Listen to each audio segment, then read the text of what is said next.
To understand one of the deadliest conflicts in South American history, we must first look at Paraguay, a nation that dared to defy the norms of the 19th century. Imagine a country in the heart of a continent, choosing to largely isolate itself from the outside world, not out of weakness, but out of a fierce desire for self-sufficiency and independence. That was Paraguay after gaining its freedom. While most newly independent nations in the region were opening their doors to European trade and capital, borrowing heavily and falling prey to foreign influence, Paraguay took a different path. Under a succession of strong leaders, particularly José Gaspar Rodríguez de Francia, and later Carlos Antonio López and his son, Francisco Solano López, Paraguay developed a unique system. This was a state-controlled economy, almost unheard of at the time. The government owned much of the land, controlled trade, and invested heavily in infrastructure and industry. They built railways, foundries, and shipyards. They produced their own weapons, textiles, and even paper. This wasn't a free market paradise, but it was incredibly effective at making Paraguay independent. It meant that, unlike its neighbors, Paraguay had no foreign debt. It wasn't beholden to British bankers or European powers. This self-reliance fostered a powerful sense of national identity. People felt a strong connection to their nation, and this was reinforced by a focus on a well-trained, well-equipped military, which was seen as the protector of this unique way of life. This was the Paraguay that Francisco Solano López inherited when his father died in 1862.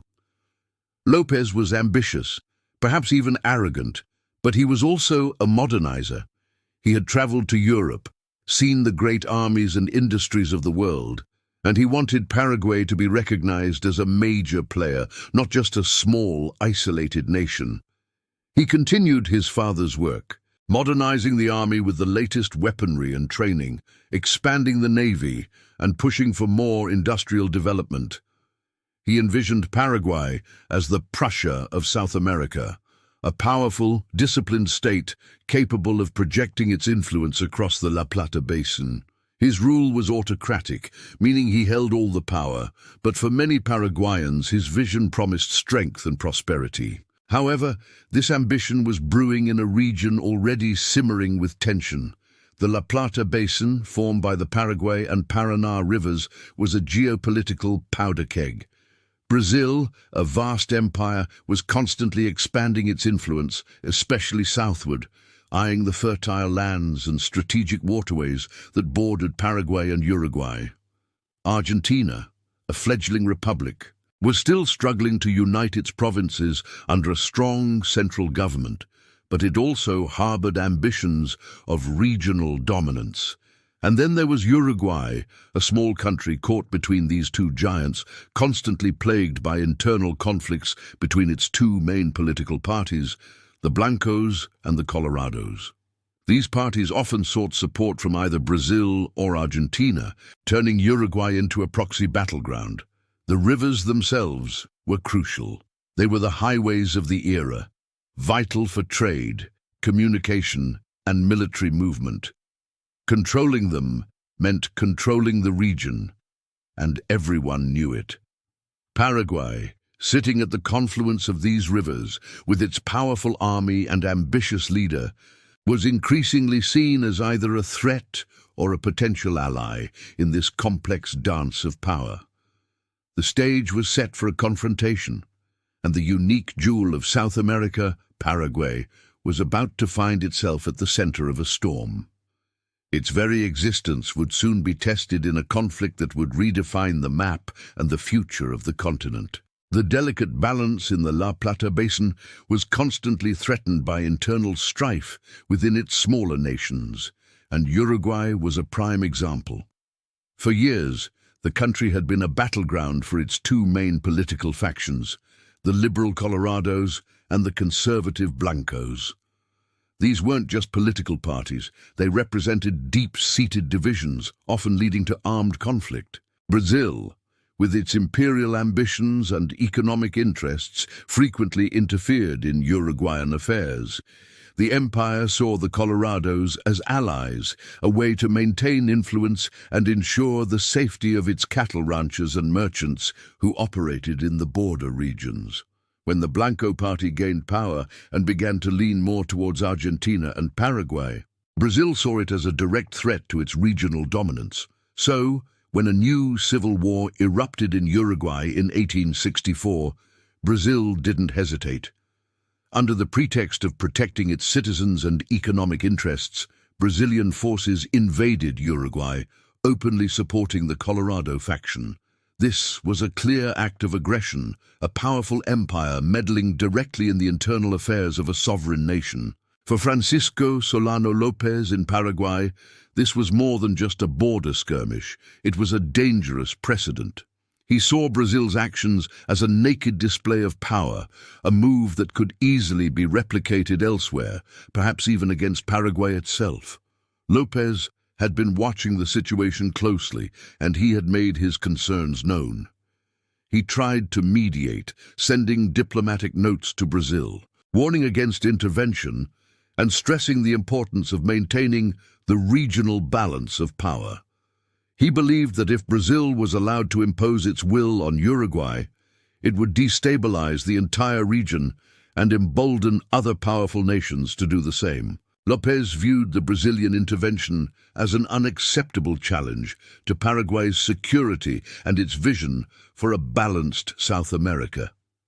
He had built Paraguay into a strong, self-sufficient nation precisely to avoid becoming a pawn in the games of larger powers. Now, a major regional player was openly disregarding international norms. It seemed to López that Brazil was testing the waters, pushing its luck to see how far it could go. He made it clear that Paraguay would not stand idly by if Brazil continued its aggression. His warnings, however, fell on deaf ears in Rio de Janeiro. Brazil was determined to assert its dominance, and Uruguay was the proving ground. Argentina, meanwhile, found itself in a complex and difficult position. President Bartolomé Mitre, a seasoned politician and military leader, was trying to consolidate Argentina's national unity after years of civil wars. He had his own ambitions for Argentina's role in the region, but he also had to contend with powerful provincial leaders who often pursued their own agendas. Argentina had its own territorial disputes with Paraguay, particularly over the Chaco region. But Mitre initially tried to maintain a facade of neutrality in the Uruguayan conflict. He understood the dangers of getting drawn into a regional war, especially with Brazil, a much larger power. However, as Brazil's intervention deepened and López's warnings grew more strident, the pressure on Argentina to choose a side intensified. There were factions within Argentina that sympathized with Paraguay, seeing Brazil as the greater threat, while others saw an opportunity to gain territory or influence by aligning with Brazil. Ultimately, all diplomatic efforts to de-escalate the tensions failed. The distrust between the nations grew, fueled by misunderstandings, perceived slights, and outright aggression. López saw Brazil's actions as a direct threat to Paraguay's sovereignty and the stability of the entire region. Brazil saw López as an arrogant upstart, a dictator with an oversized army who needed to be put in his place. Argentina was caught in the middle, trying to navigate its own internal divisions while facing pressure from both sides. The international community, largely European powers, paid little attention to the simmering conflict in the distant La Plata basin. There were no strong voices for peace, no effective mediation efforts. The stage was being set for a confrontation that, in hindsight, seemed almost inevitable. The breakdown of regional diplomacy was complete. The rhetoric became harsher, the military posturing more obvious, and the march towards armed conflict accelerated. The unique, isolated nation of Paraguay, under its ambitious leader, was about to be drawn into a war that would redefine its very existence and reshape the map of South America.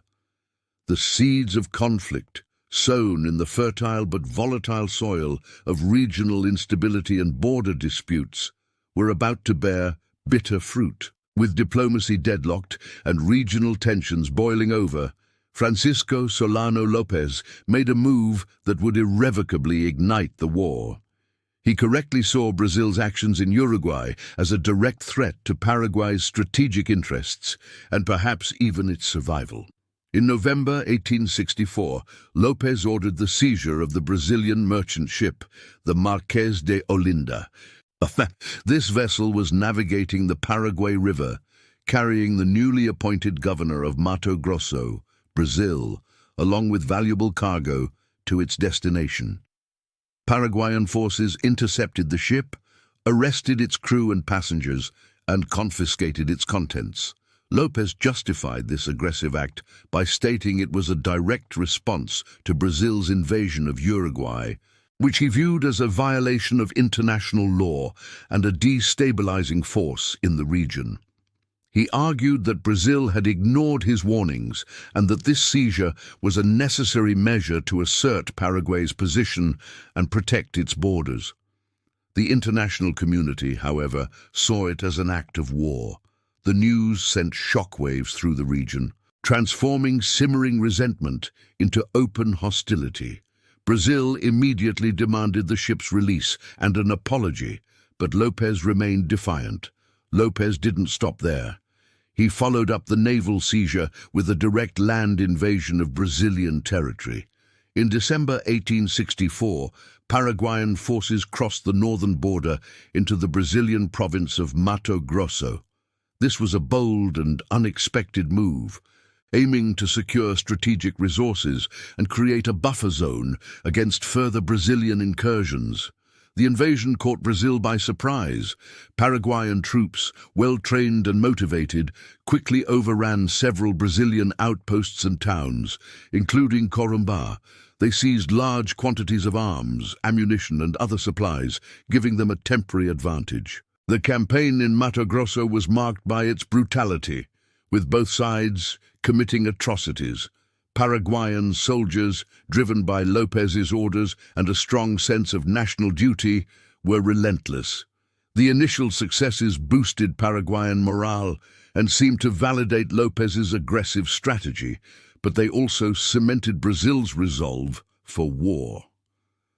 As the conflict escalated, López sought to extend Paraguay's influence further south, aiming to aid the beleaguered Blanco party in Uruguay against the Brazilian-backed Colorados.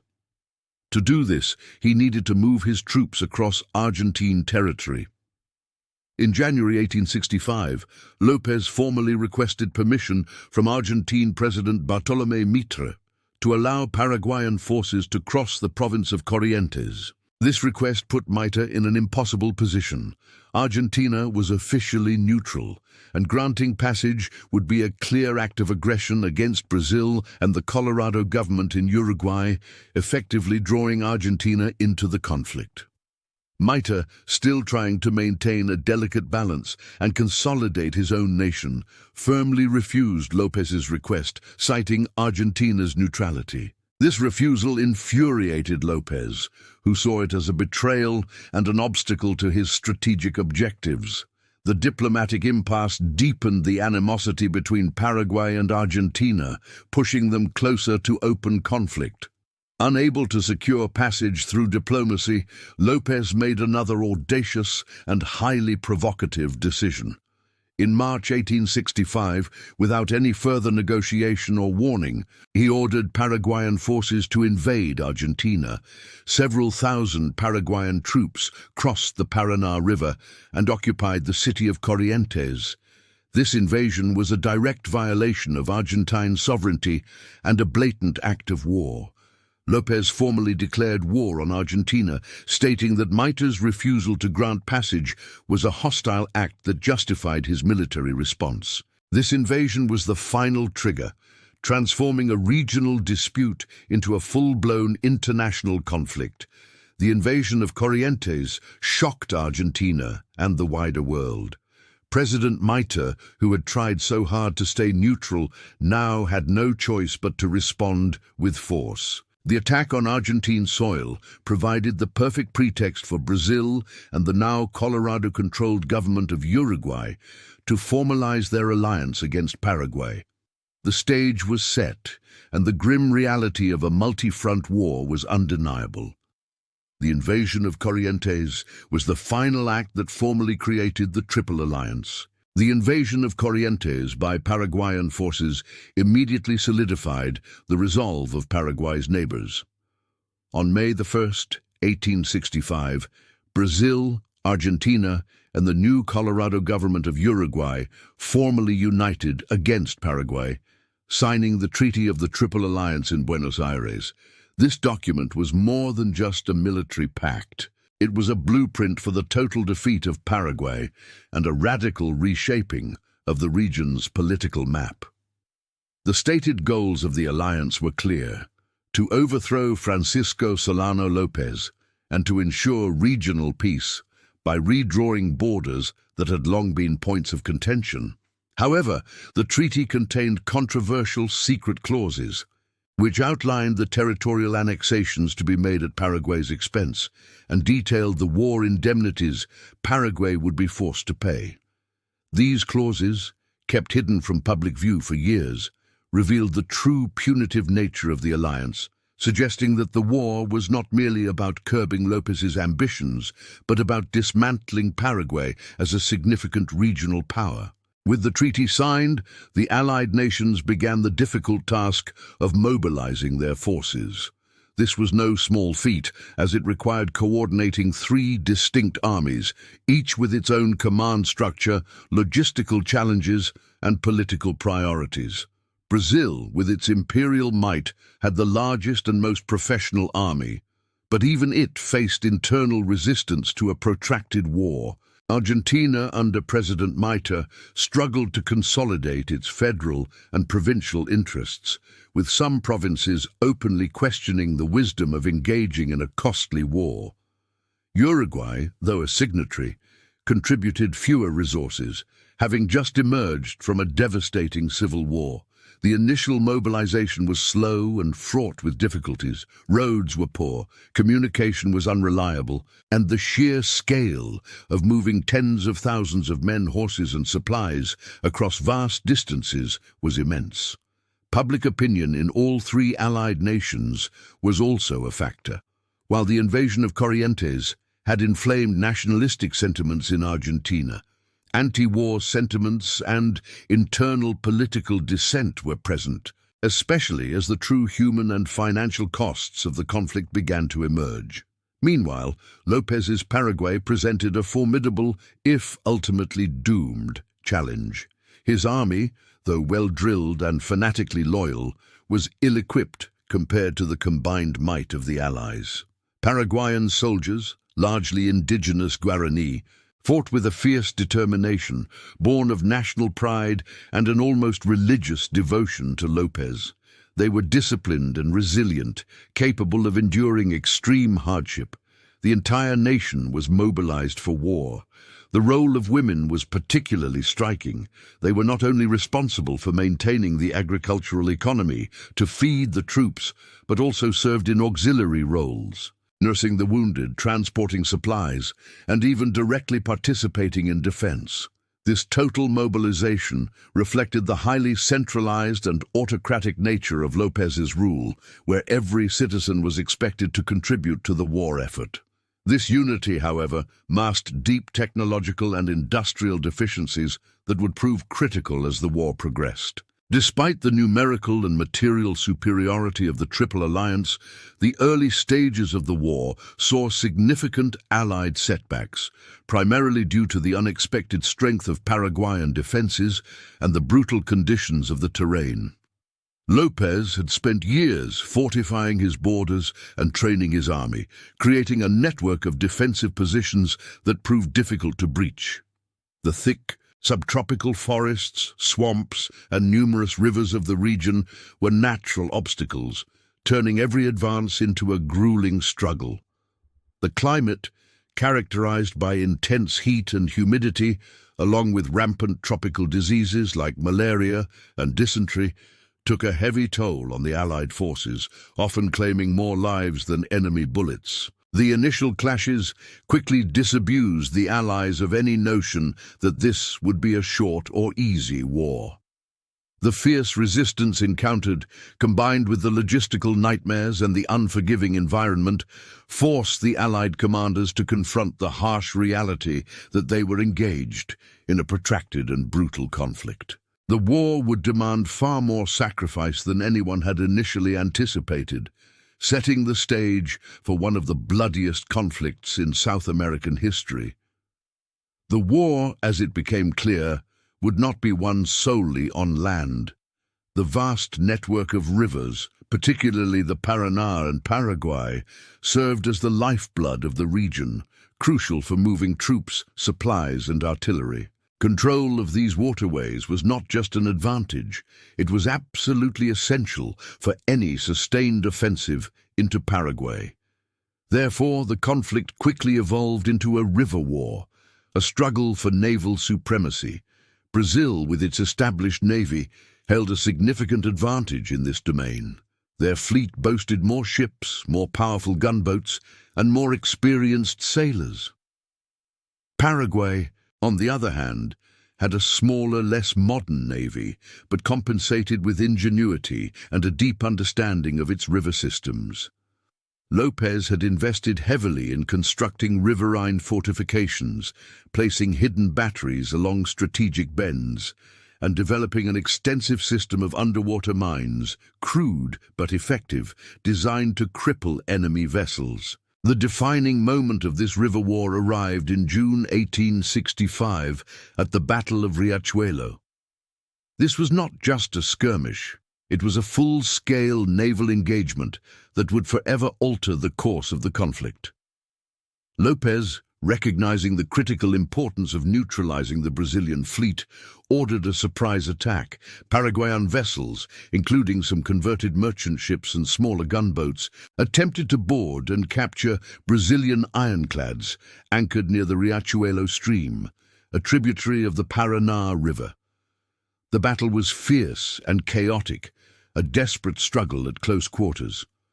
However, Brazilian Admiral Francisco Manuel Barroso da Silva, commanding his fleet with remarkable skill and courage, managed to repel the attack. His strategic brilliance, particularly his decision to ram Paraguayan ships, turned the tide. The Paraguayan fleet was decimated, suffering heavy losses in ships and men. This decisive Allied victory crippled Paraguay's naval power, effectively giving the Triple Alliance undisputed control of the rivers. The Battle of Riachuelo was a critical turning point. It meant that Paraguay, now cut off from crucial supply lines and unable to project power beyond its immediate borders, was effectively isolated. With the rivers secured, the Allied forces could begin their slow, methodical advance upstream. This was no easy task. The journey was fraught with danger, not just from the remaining Paraguayan defenses, but from the treacherous environment itself. The riverbanks were often heavily fortified, with hidden artillery positions and sniper nests. Navigating these waters required constant vigilance.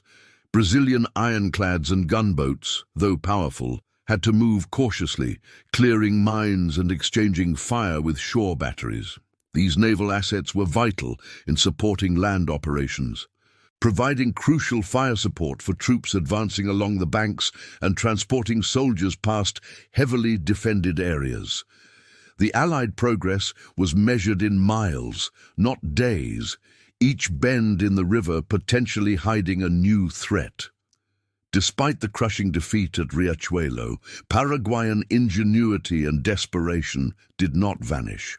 Lopez and his engineers continued to devise innovative, if ultimately unsuccessful, ways to counter Allied naval dominance. They constructed improvised gunboats, often lightly armed and armored, but manned by brave crews willing to undertake suicidal missions. They even experimented with early forms of torpedoes, explosive devices designed to be floated downstream or propelled towards enemy ships. Paraguayan sailors, though outmatched, fought with incredible courage. launching desperate night attacks and attempting to ram larger Allied vessels. These acts of defiance, while admirable in their bravery, ultimately failed to break the Allied grip on the waterways. The technological gap and the sheer numerical superiority of the Brazilian fleet proved insurmountable.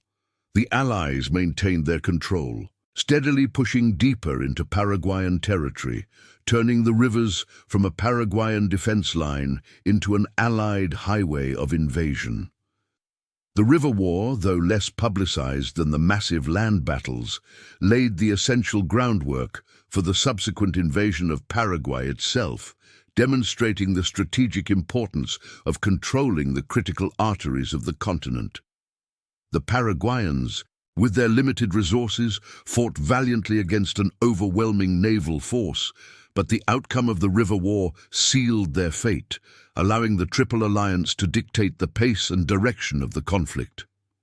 With the rivers now firmly under Allied control, the stage was set for the main invasion of Paraguay. The Triple Alliance had a clear, albeit daunting, primary objective: the capture of the formidable fortress of Humaitá. This wasn't just any fort, it was the cornerstone of Paraguay's defense system, a symbol of its defiance, and the key to unlocking the heart of the country.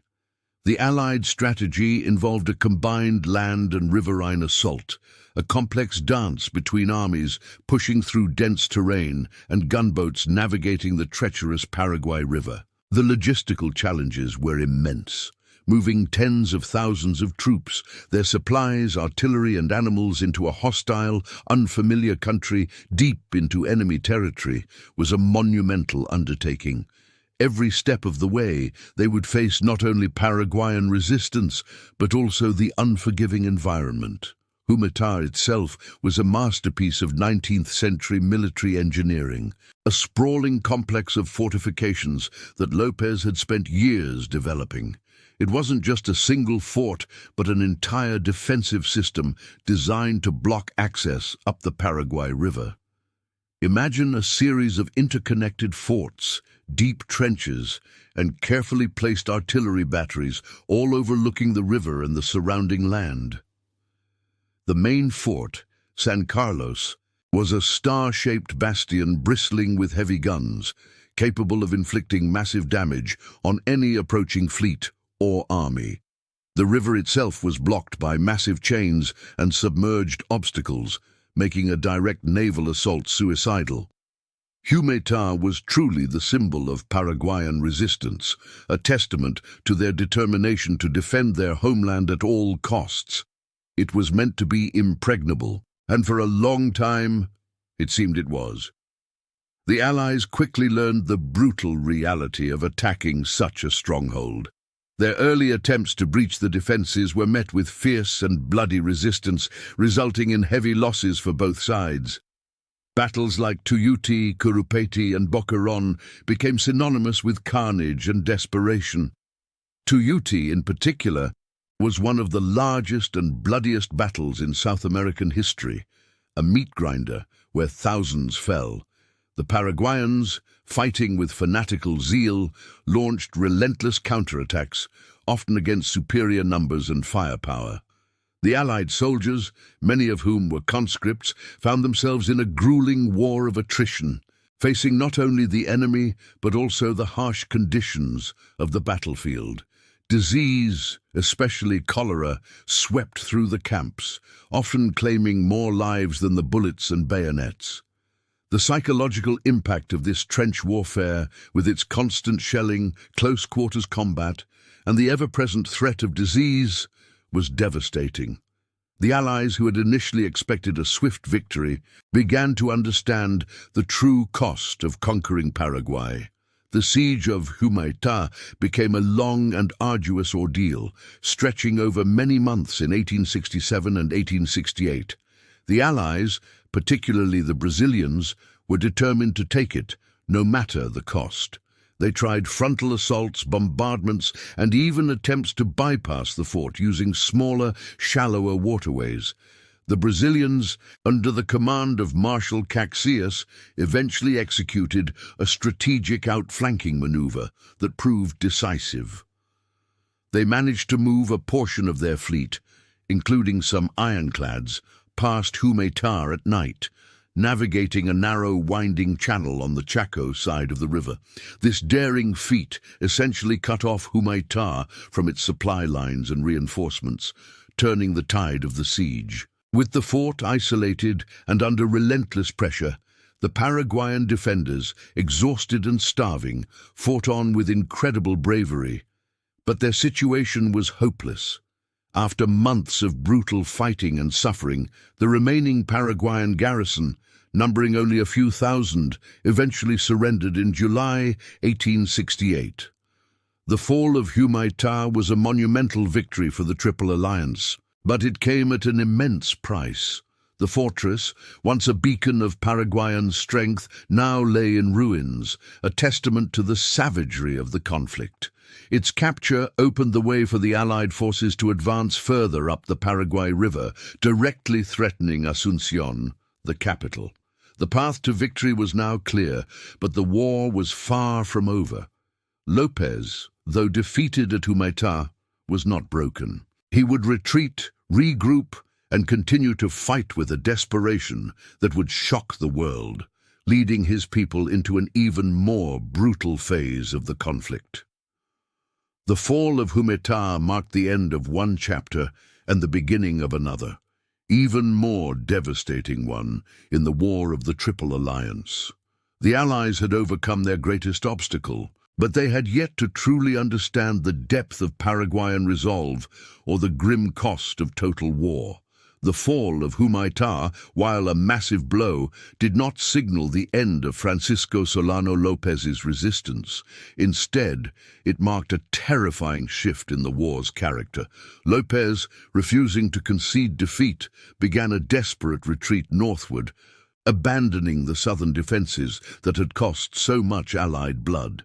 As his forces pulled back, they systematically destroyed everything that could be of use to the advancing enemy. This wasn't just about denying resources. It was a scorched earth policy designed to make the Allied advance as difficult and costly as possible. Farms were burned, wells poisoned, and any infrastructure that couldn't be moved was demolished. This tactic, born of desperation, further impoverished an already suffering population and turned the landscape into a desolate wasteland. The growing desperation and brutality of the Paraguayan regime became evident in every decision López made, pushing his people to the absolute limit. The Allied forces, now with a clearer path, pressed their advantage, but the fighting remained fierce. The retreating Paraguayan army, though battered, still fought with a ferocity born of loyalty and fear. Major engagements erupted near the capital, Asunción, as López tried to establish new defensive lines. The battles of Lomas Valentinas and Avai, fought towards the end of 1868, were particularly brutal. At Lomas Valentinas, the Paraguayan forces, heavily outnumbered and outgunned, made a valiant stand, but were ultimately overwhelmed. Avai was even more catastrophic for Paraguay. In these battles, the Allies faced not just soldiers, but a tragic reality of López's total war. Poorly trained and equipped Paraguayan soldiers, many of them mere boys, were thrown into the meat grinder. These young conscripts, some as young as 10, fought with incredible courage, but stood no chance against the professional armies of the Triple Alliance. The barbarity of the fighting escalated, with little quarter given or taken. The Allies, hardened by years of conflict, were now facing an enemy willing to sacrifice everything, including its children, for its leader. By January 1869, the Allied forces finally entered Asunción. They found a largely deserted city. López had ordered its evacuation, taking anything of value with him. What remained, however, was subjected to widespread looting and destruction by the victorious troops. Brazilian, Argentine and Uruguayan soldiers, after years of brutal fighting and immense casualties, saw the capital as a prize, and much of its historical and cultural heritage was either stolen or needlessly destroyed. The occupation of Asunción marked the symbolic end of organized Paraguayan resistance in the traditional sense. The capital had fallen, the major fortresses were gone, and the bulk of the army was annihilated.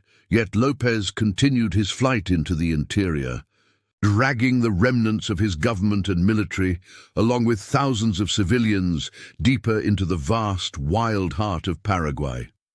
This phase of the war, often called the Campaign of the Cordilleras, saw the complete mobilization of the Paraguayan civilian population. With adult males almost entirely wiped out, López resorted to conscripting boys as young as 10, sometimes even younger, into what became tragically known as the Children's Battalion. These child soldiers, often armed with old rifles too heavy for them, were sent to fight fully grown, experienced Allied troops. The horrifying reality of Paraguay's total commitment to the war was laid bare. Women, too, played a crucial, though often overlooked, role. They not only supported the war effort by growing food, making ammunition, and nursing the wounded, but many also took up arms when there was no one else left. This was a nation fighting for its very existence, pushed to an extreme by its leader. The complete mobilization of the civilian population, including children, highlighted the desperate and total nature of the war. A horrific testament to López's refusal to surrender and the Allies' relentless pursuit. The cost of this final phase would be even more staggering than anything that had come before. López, with his forces shattered and his capital occupied, refused to yield. He retreated northward, deeper into the rugged interior of Paraguay, taking with him a dwindling number of loyal soldiers, government officials, and a desperate civilian population. This flight was less a strategic withdrawal and more a desperate scramble for survival. The vast, untamed landscape of Paraguay became his final battlefield, a brutal arena where disease, starvation, and exhaustion were as deadly as any bullet. The Allied forces, particularly the Brazilians, under the command of Prince Gaston d'Orléans, the Count of Eu, were relentless in their pursuit. General Gaston d'Eu, Emperor Pedro II's son-in-law, had taken overall command of the Allied armies after the fall of Asunción. He was determined to capture López and end the war once and for all, no matter the cost. The pursuit was arduous. The terrain was difficult, marked by dense forests, swamps, and remote hills. Roads were non-existent, and the Allied supply lines stretched precariously thin. Yet they pushed on, driven by the desire to complete their mission and by the deep-seated animosity that had built up over 5 years of brutal conflict. López's remaining followers, including many women and children, suffered immensely. They marched for days with little food or water, constantly harassed by Allied patrols. The conditions were increasingly harsh, supplies dwindled, and morale, though sustained by a fierce loyalty to their leader, began to fray under the immense pressure. Diseases like cholera and dysentery ravaged the retreating columns, claiming more lives than skirmishes.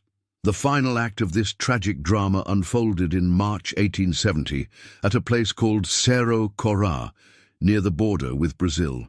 López and his last few hundred followers, mostly sick and starving men, women, and children, had sought refuge in a remote camp. They were cornered. On March 1st, a Brazilian cavalry detachment, led by General José Antonio Correa de Câmara, surprised López's camp. It was a desperate, chaotic engagement, more a massacre than a battle. López, wounded and weakened, tried to escape. Accounts differ on the exact details of his final moments, but the outcome was clear. He was confronted by Brazilian soldiers near the Aquidauana-Nigué River. As the Brazilian cavalry closed in, López, despite his severe injuries, reportedly declared, "I die with my country." He was shot and killed by a Brazilian soldier, Sergeant João Soares. His death marked the definitive end of the War of the Triple Alliance. His body was found near the river, signaling the collapse of the Paraguayan resistance and the conclusion of one of the bloodiest conflicts in South American history. The remaining Paraguayans in the camp, utterly defeated and exhausted, surrendered. The war, which had consumed the region for over 5 years, was finally over. The long and devastating war officially ceased with Lopez's death. The news spread slowly through the region, bringing a profound sense of exhaustion and relief, mixed with immense sorrow. The devastation wrought upon Paraguay was almost unimaginable. The country was in ruins, its infrastructure shattered, its economy non-existent, and its population decimated. The immediate challenges were overwhelming. How to rebuild a nation from scratch, how to govern a population that had been reduced to a fraction of its former size, and how to heal the deep wounds left by years of total war. The legacy of Francisco Solano Lopez himself became a subject of intense and enduring debate. In Paraguay, his figure has been interpreted in starkly contrasting ways. To some, he remains a national hero, a defiant defender of Paraguayan sovereignty who fought against overwhelming odds to protect his nation from foreign domination. They see his actions, even his most extreme ones, as necessary sacrifices in the face of an existential threat. This view often emphasizes his role in fostering a strong national identity and resisting the imperial ambitions of Brazil and Argentina. However, to others, particularly in the Allied nations and among some Paraguayan historians, Lopez is seen as a megalomaniacal tyrant whose vanity and stubbornness led his country to utter ruin. They point to his autocratic rule, his ruthless suppression of dissent, and his catastrophic military decisions as the primary causes of Paraguay's near annihilation. This perspective highlights the immense human cost of his leadership, the senseless loss of life, and the complete destruction of a once prosperous nation. The debate over Lopez's true character and his role in Paraguay's destruction continues to this day, reflecting the complex and often painful historical memory of the war. His image remains a powerful, divisive, and central part of Paraguayan national identity, a symbol of either ultimate sacrifice or tragic folly. The human cost of the War of the Triple Alliance was nothing short of catastrophic, transforming Paraguay into a ghost of its former self. The demographic impact alone is almost impossible to grasp, representing one of the most severe population collapses in modern history. Estimates vary, but most historians agree that Paraguay lost between 60% and 70% of its total population, with some figures going even higher. The male population suffered the most extreme losses, with some regions seeing 90% or even 95% of men killed. This wasn't just a reduction in numbers. It was a demographic catastrophe that fundamentally reshaped Paraguayan society for generations to come. The few men who survived were often old, very young, or severely wounded, leaving a profound and lasting demographic imbalance. This meant that women, children, and elderly people became the backbone of the immediate post-war recovery, taking on roles traditionally held by men in a desperate struggle for survival. The impact on family structures and social dynamics was immense, creating a society that had to reinvent itself under unimaginable duress. Beyond the loss of life, the war brought about the total economic ruin and devastation of Paraguay. The country's once promising and self-sufficient economy, which had been a source of national pride, was utterly destroyed. Factories, shipyards, and foundries, built with years of state investment, lay in ruins. Agricultural land, once productive, was either abandoned, scorched, or choked with weeds. Livestock herds, a critical resource, were decimated by combatants or starvation. The infrastructure that Lopez had worked so hard to build, roads, bridges, and telegraph lines, was largely gone. Paraguay, which had boasted zero foreign debt before the war, was now saddled with crippling war indemnities imposed by the victorious Allies, pushing the nation into a deep and prolonged economic depression. It would take decades, even a century, for Paraguay to even begin to recover a semblance of its former economic vitality, forever trailing behind its neighbors. The social and cultural impact was equally profound. The war tore apart the fabric of Paraguayan society. Traditional ways of life were shattered, communities were dispersed, and families were ripped apart. The trauma of the conflict left deep psychological scars on the survivors, a collective memory of suffering and loss that continues to resonate. The very notion of national identity, once so strong and unified under its autocratic leaders, had to be redefined in the shadow of near annihilation. How does a nation rebuild its spirit when so much has been lost? The struggle for survival fostered an incredible resilience, but also a pervasive sense of tragedy and a deep-seated suspicion of external powers. The war became the defining event in Paraguayan history, shaping its politics, its culture, and its collective consciousness for generations. It's also crucial to remember the silent killers that often claimed more lives than direct combat: disease and famine. The conditions during the war were appalling. Soldiers on both sides, but especially the Paraguayans, suffered from inadequate food, poor sanitation, and a complete lack of medical care. Cholera, smallpox, and other infectious diseases ripped through the ranks and the civilian population, often claiming victims in far greater numbers than bullets or bayonets. As the war dragged on, and especially during Lopez's retreat, food supplies became critically scarce. The scorched earth tactics, while denying resources to the enemy, also starved the remaining Paraguayan population. Widespread starvation became rampant, weakening resistance to disease and accelerating the death toll. The environmental impact of prolonged warfare also contributed to the suffering, as forests were cut down, fields were destroyed, and the natural landscape was scarred, further hindering any chances of immediate recovery or sustenance. The combination of direct violence, disease, and starvation created a perfect storm of devastation that few nations have ever experienced.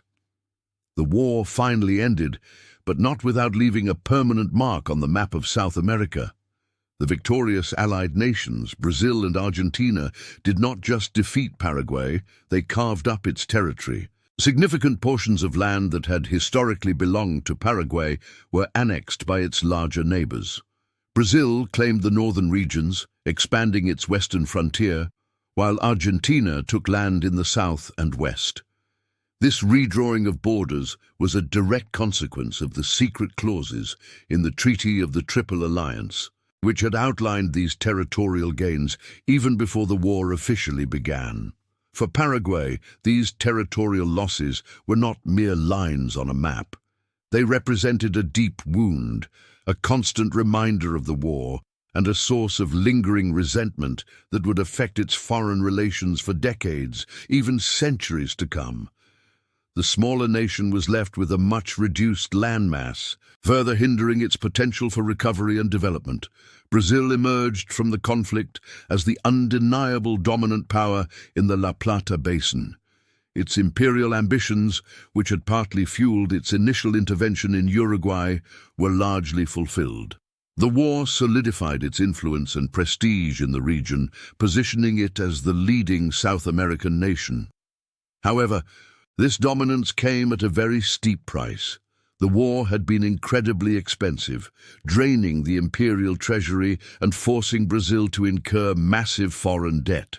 The financial strain was immense, leading to economic instability and contributing to growing discontent within the empire.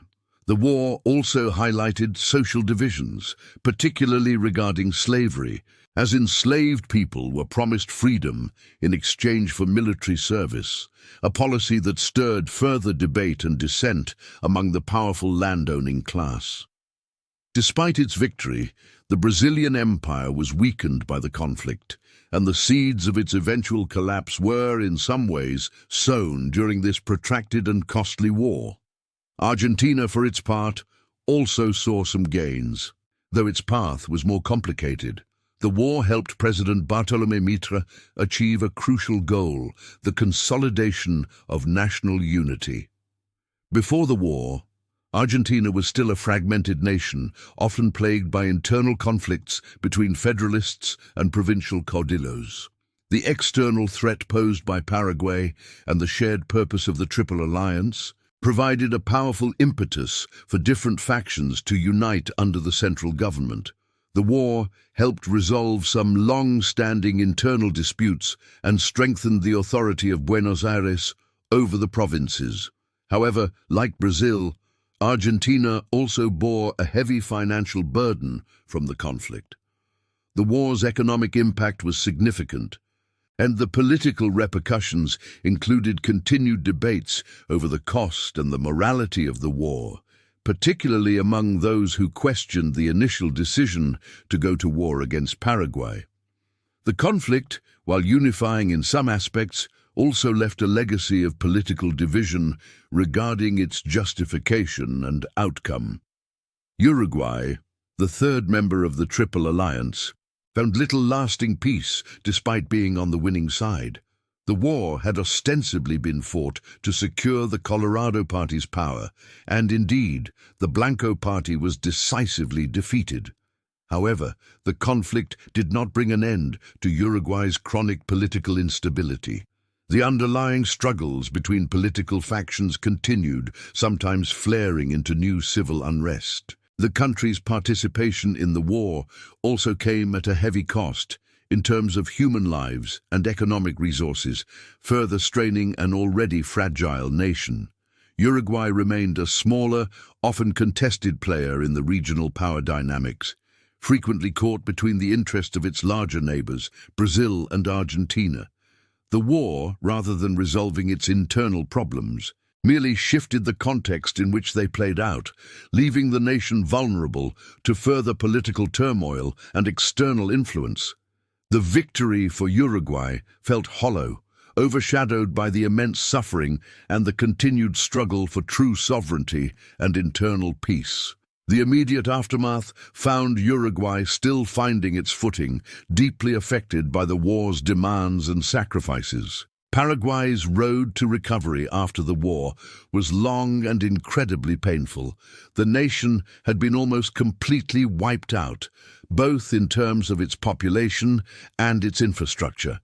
Rebuilding was not just about putting bricks back together. It was about trying to restart a society from almost nothing. The demographic imbalance was one of the most striking and difficult aspects of this recovery. With so few men left, women took on an even more central role in society, becoming the primary caregivers, farmers, and even leaders in their communities. This wasn't a choice. It was a matter of survival. They had to adapt, to take on roles traditionally held by men, simply to keep their families and what remained of their culture alive. This led to a unique societal structure, often described as a matriarchal society, where women's influence and labor were absolutely critical to the nation's survival. New national narratives began to emerge, often centered on the resilience of these women and the enduring spirit of the Paraguayan people. Even in the face of unimaginable loss, they had to find new heroes, new stories, and new ways to define themselves after such a devastating experience. In Brazil, the war was remembered as the Great War, a conflict that profoundly shaped its society and politics. The military, which had grown significantly in size and importance during the war, gained considerable prestige and influence. This new prominence would play a crucial role in Brazilian politics for decades to come, eventually contributing to the downfall of the monarchy itself. The war also had a significant, if less direct, impact on the abolitionist movement. The enlistment of enslaved people in exchange for freedom, though limited, brought the issue of slavery to the forefront and highlighted the hypocrisy of fighting for national freedom while denying it to a significant portion of the population. Many who served in the war, both free and formerly enslaved, returned with a new sense of their rights and a stronger desire for social change. This growing sentiment contributed to the eventual abolition of slavery in Brazil, though it would take nearly 2 more decades. The war, therefore, was a complex turning point for Brazil, solidifying its regional power, but also exposing deep internal contradictions that would continue to challenge the empire. Argentina's historical interpretation of the war was naturally different. For them, it was largely seen as a moment of national consolidation. President Mitr's vision of a unified Argentina, though costly, was largely achieved. The external threat helped to forge a stronger sense of national identity and brought the provinces more firmly under the control of the central government. However, the debate over Argentina's role and motivations in the war continued for many years. There were those who questioned the necessity of such a brutal conflict and the ethics of invading a neighboring country. This complex relationship with Paraguay post-war was marked by a sense of both triumph and lingering unease. While official narratives often emphasized the war as a necessary step for national development and security, dissenting voices continued to challenge this view, pointing to the immense human cost and the questionable territorial gains. The war became a touchstone for discussions about national identity, power, and morality in Argentine history. The War of the Triple Alliance, though often overlooked in global history, was watched with interest by foreign powers. European nations, particularly Great Britain, had significant financial and commercial interests in the region. There were foreign mercenaries and observers from various countries who participated in or reported on the conflict, adding an international dimension to what was primarily a regional war. The sheer scale of the conflict, the advanced weaponry used, and the total mobilization of societies made it a brutal spectacle. The war had broader implications for international law and conflict resolution, raising questions about intervention, territorial integrity, and the treatment of civilian populations in wartime. It served as a stark example of the devastating consequences of unchecked regional rivalries and the failure of diplomacy. While not a global war, its echoes reached beyond South America, influencing perceptions of power, colonial ambition, and the harsh realities of modern warfare in the latter half of the 19th century. The international community observed, learned, and sometimes profited from the immense suffering that unfolded in the heart of South America. The legacy of this great war for the region was profound, shaping political boundaries, national identities, and the very fabric of societies for generations. The legacy of the war, however, was not universally agreed upon, and the controversies and debates surrounding it continue to rewrite history even today. One of the most intense and emotionally charged debates centers on whether the War of the Triple Alliance constituted a deliberate act of genocide against the Paraguayan people. Proponents of this view point to the staggering loss of life, particularly among the male population, and the systematic destruction of Paraguay's infrastructure and cultural heritage. They argue that the Allied powers, driven by a desire to eliminate a unique and independent model of development, intentionally pursued policies that led to the near annihilation of the Paraguayan nation. The sheer brutality of the fighting, the scorched earth tactics, and the relentless pursuit of Lopez, even after the fall of Asunción, are often cited as evidence of genocidal intent. The demographic catastrophe, where some estimates suggest up to 90% of the male population perished, paints a grim picture, suggesting something far beyond the typical casualties of 19th century warfare. However, counter-arguments emphasize the nature of warfare in that era. While acknowledging the horrific death toll, some historians argue that the concept of genocide as understood today did not fully apply to the motivations of the Allied powers. They suggest that the high mortality rate was a tragic consequence of total war, disease, famine, and Lopez's own desperate and brutal leadership, rather than a premeditated plan to exterminate an ethnic group. The war was undoubtedly brutal, but the primary objective of the Allies was to overthrow Lopez and assert regional dominance, not to wipe out the Paraguayan people. The emotional and political implications of this historical interpretation are immense. For Paraguay, labeling it a genocide validates a deep national trauma and reinforces a narrative of victimhood. For the Allied nations, it presents a difficult reckoning with their past, challenging traditional heroic portrayals of their participation in the conflict. This debate remains a sensitive and crucial part of understanding the war's enduring impact. Another central controversy revolves around the figure of Francisco Solano Lopez himself. Was he a hero or a villain?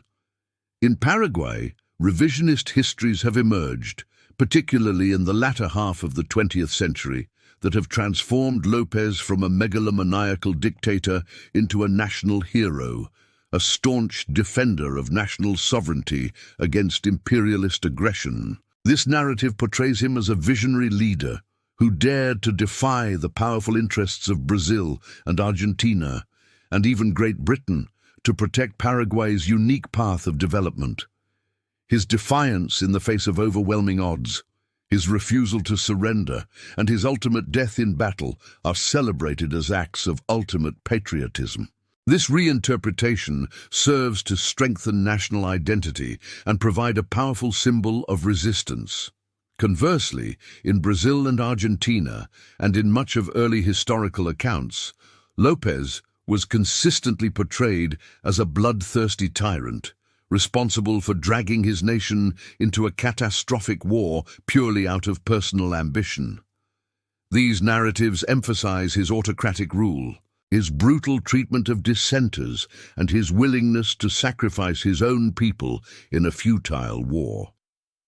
The evolving historical memory and political uses of his figure highlight how history is often shaped by present-day needs and ideological perspectives. The debate over Lopez is not just about historical fact, but about national identity, political ideology, and the interpretation of power. Adding another layer of complexity to these debates is the persistent theory of British financial interests fueling the conflict.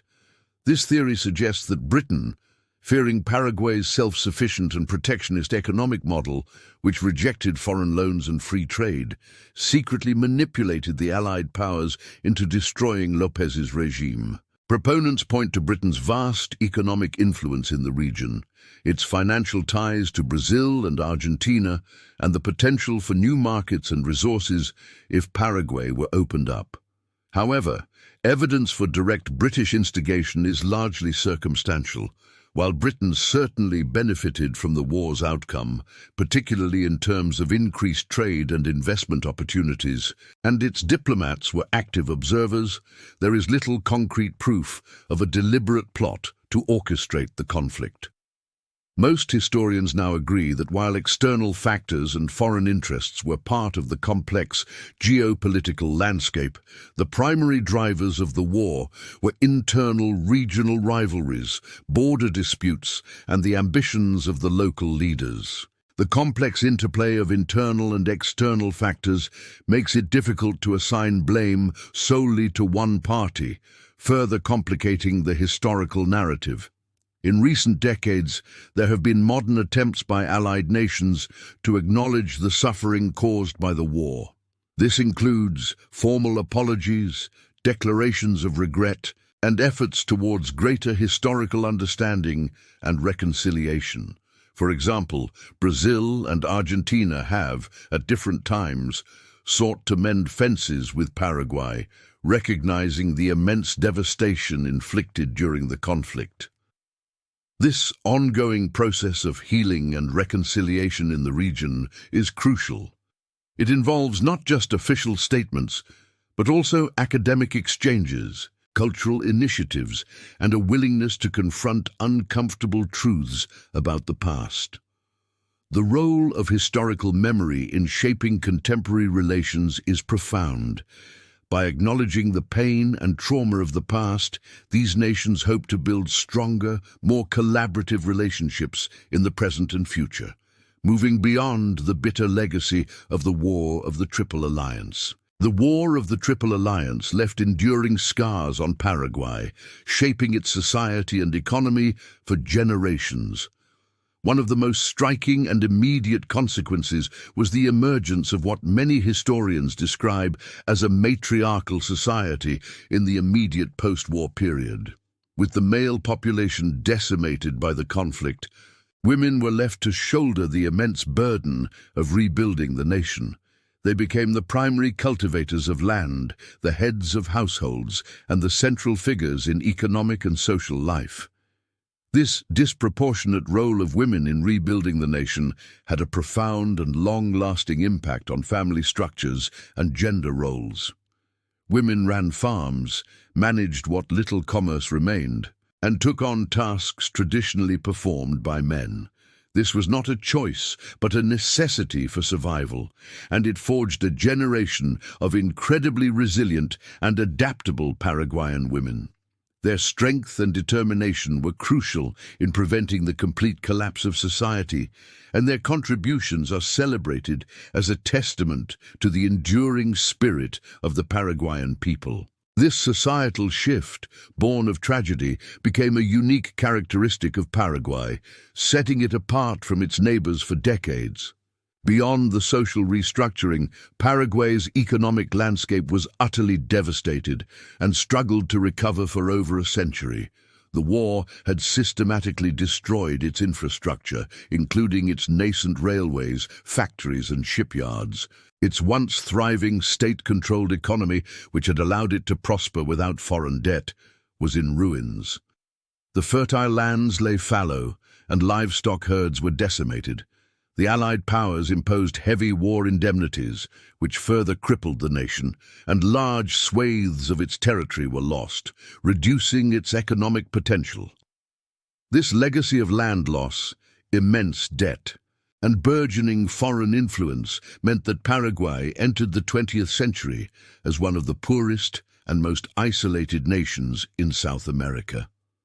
The comparison with other Latin American nations, many of which experienced periods of rapid economic growth in the late 19th and early 20th centuries, highlights the depth of Paraguay's economic trauma.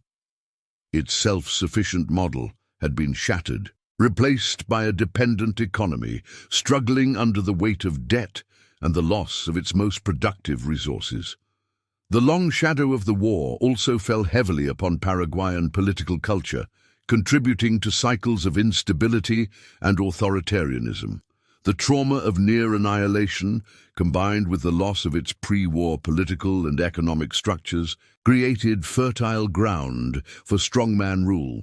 The nation struggled to establish stable democratic institutions, often succumbing to internal conflicts, coups, and authoritarian regimes that promised order and national resurgence.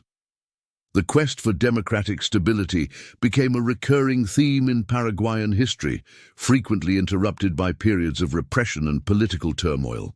The memory of the war and the perceived need for strong leadership to prevent another such catastrophe often justified these authoritarian tendencies. The country's political development was thus profoundly shaped by the need to recover from the war, and the methods chosen for that recovery often prioritized stability over democratic freedoms. Despite the immense destruction and the struggle for survival, the Paraguayan people made concerted efforts towards cultural preservation and revival. The Guarani language, already a dominant force in Paraguayan identity before the war, became an even more vital symbol of national distinctiveness and resilience. Efforts to maintain and promote Guarani, alongside Spanish, intensified as a way to assert a unique cultural heritage in the face of overwhelming external pressures.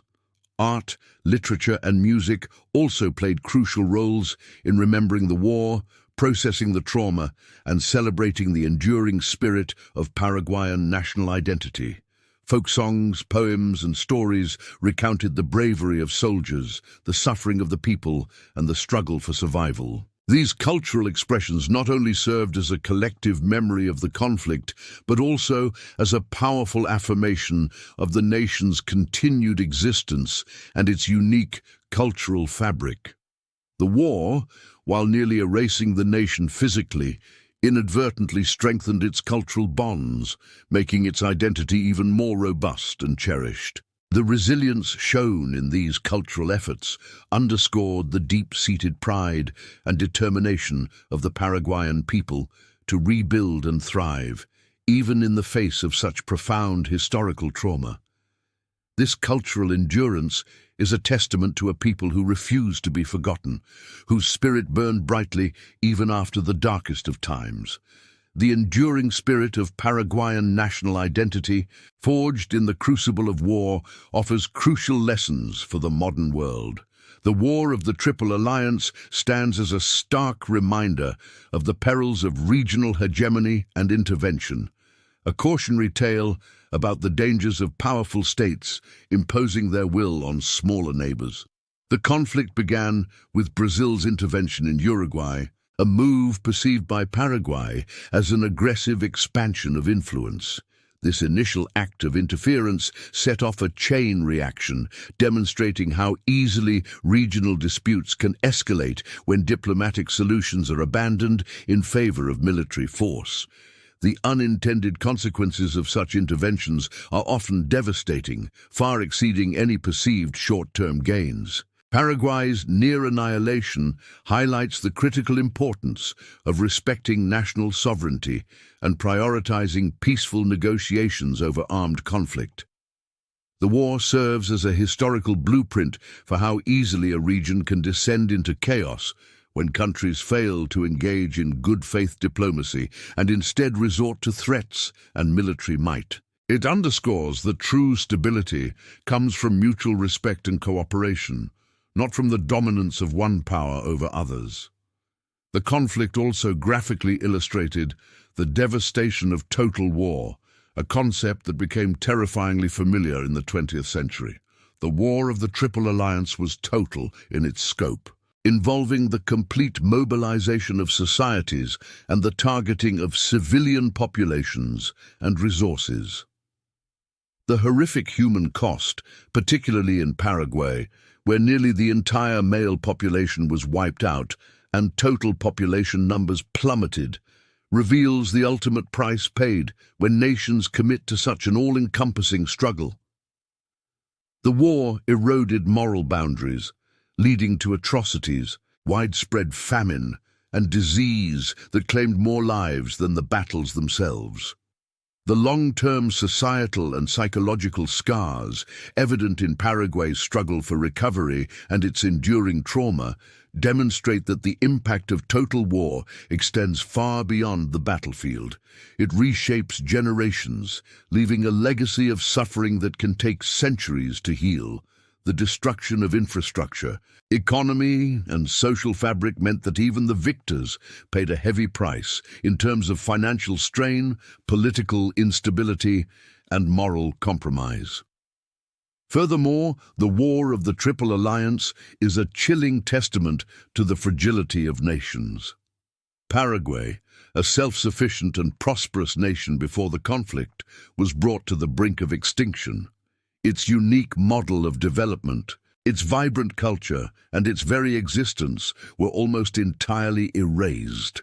This serves as a stark reminder of how easily a nation can be shattered by external aggression and internal miscalculation. The war underscores the profound importance of self-determination and sovereignty, principles that are often invoked but rarely defended with such a high cost. For Paraguay, the war became an ongoing struggle for national survival and identity, a fight that continued long after the last shot was fired. The efforts to preserve Guarani culture and language and the slow, arduous process of rebuilding speak to a deep-seated instinct for survival in the face of overwhelming odds. The story of Paraguay's post-war resilience is a powerful narrative about the human spirit's capacity to endure and rebuild, but it is also a somber reflection on the vulnerability of any nation when confronted with overwhelming force.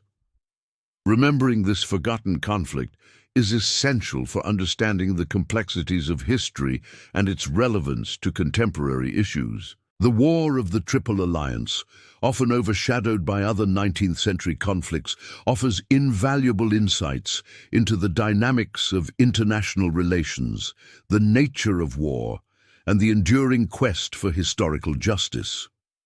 Its study helps us analyze modern conflicts, understand the roots of regional tensions, and appreciate the profound impact of war on identity and development. The debates surrounding the genocide question, the legacy of Francisco Solano Lopez, and the role of external powers continue to resonate, prompting critical reflection on victimhood, responsibility, and reconciliation. This war, though fought over a century and a half ago, remains a powerful cautionary tale. It warns us about the dangers of unchecked ambition, the devastating consequences of military solutions to political problems, and the long-lasting scars left on both individuals and nations. The lessons from the abyss of the War of the Triple Alliance are not merely historical footnotes. They are urgent reminders for a world still grappling with conflict, identity, and the pursuit of lasting peace.